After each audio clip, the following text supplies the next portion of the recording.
Hey, welcome back. I've got another video, and this one here is just taking a look at a leak for Warhammer the Old World. And what you're looking at is the top of the box for Warhammer the Old World Fantasy Battles in the World of Legend Tomb Kings of Khemri Edition.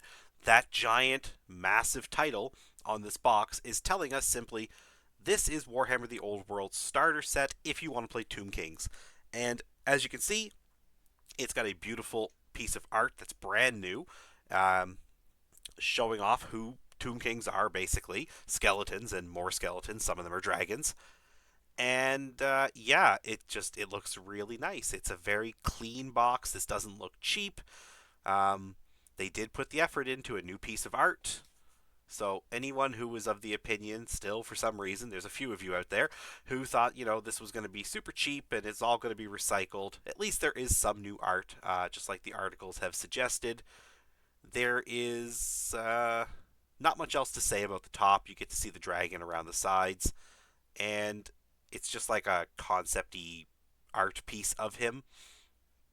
But if you slip over to this next page, the second picture, we can see that you get to look at all those, like, hideous old skeletons. They're rimming the inner box flaps, and I only say that mostly in jest. I'm joking. I do like the Tomb King skeletons, how they look.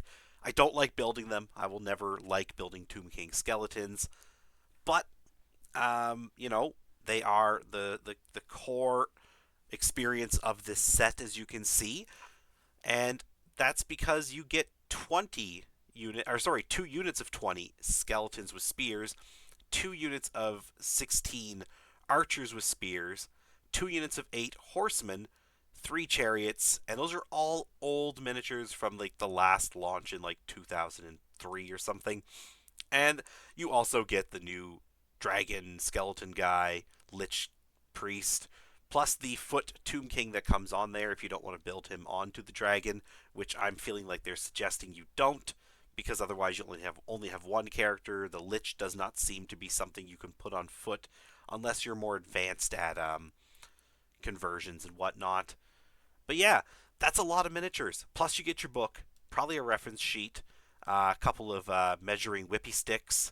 Hopefully, we're all mature enough not to hit each other with those this time. It's probably not true. You get 3 templates for magic and explosions and whatnot, and your dice.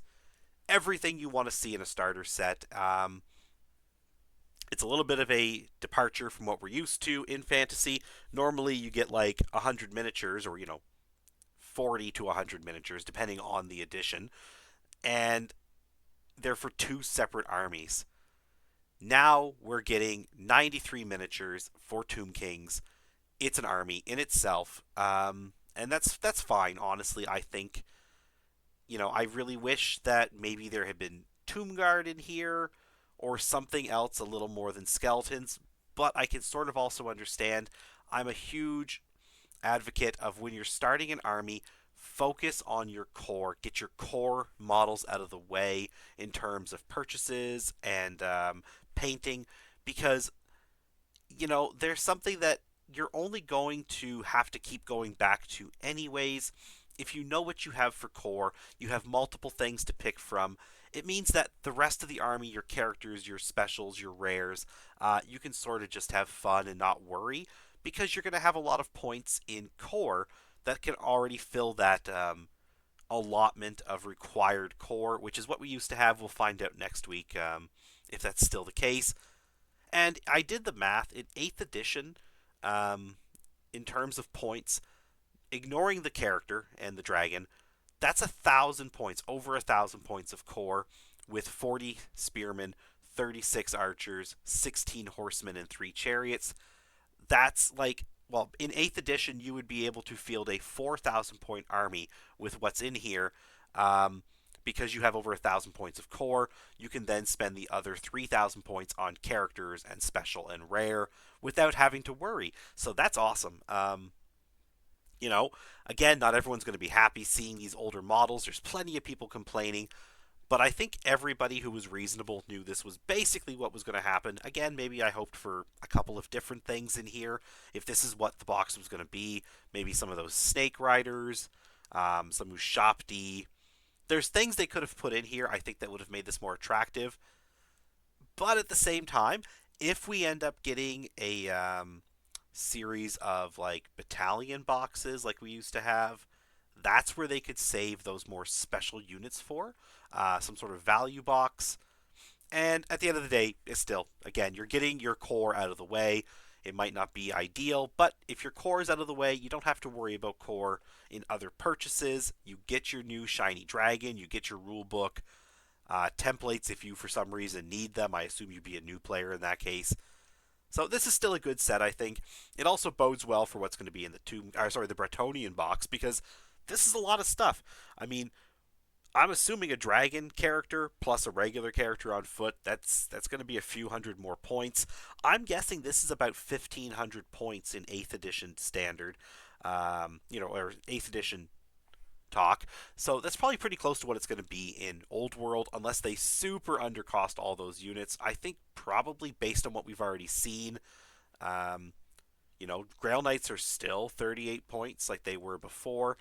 I'm guessing points are going to be relatively the same. I mean, it also, if they kept the points basically the same, it makes it easier for building all these new lists that they had to do. So, yeah, I mean, if we could assume this is a 1,500 point army, Bretonians are going to get a 1,500 point army, give or take.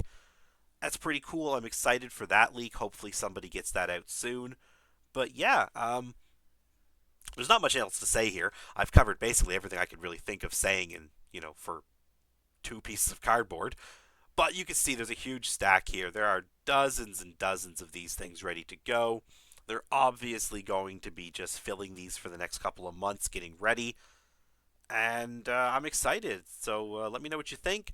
Are you happy with the contents? I mean, if you're not, that's totally fair. I think I'm just being more pragmatic, more practical about what they're giving you in terms of getting an army off the ground. But I can definitely see the argument for not doing that and giving us more special stuff, but we'll have to see. Anyways, thanks for watching. Leave your comments down below and have a great day.